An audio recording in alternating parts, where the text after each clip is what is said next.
The Cross and the Gift of Faith, a short story. On a hill called Golgotha, beneath a sky growing heavy and dark, Jesus hung upon the cross.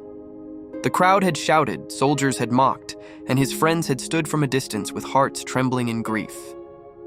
Yet in the midst of pain, something greater than sorrow was unfolding, a divine rescue for all humanity. As the nails pierced his hands and feet, Jesus did not curse the world. Instead, he whispered words that shook heaven and earth, "Father, forgive them, for they do not know what they do."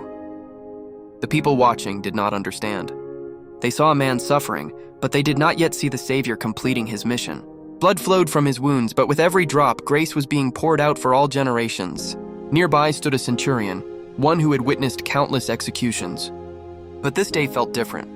As he watched Jesus, he sensed something holy, something he couldn't explain. No anger, no hatred. Only love shining through agony. Beside Jesus hung two criminals. One mocked him, but the other looked at Jesus with desperate hope and whispered, "Lord, remember me when you come into your kingdom."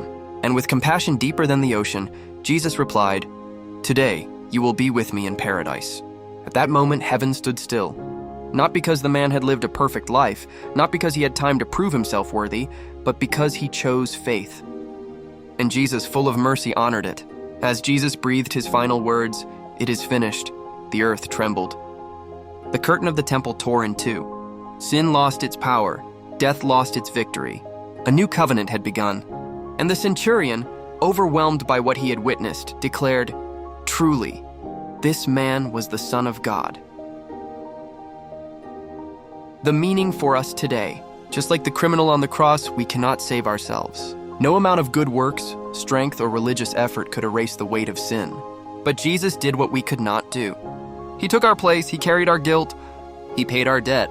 And now, through faith, we are welcomed into the forgiveness he freely offers, not by perfection, not by our own power, but by believing in the one who died and rose again.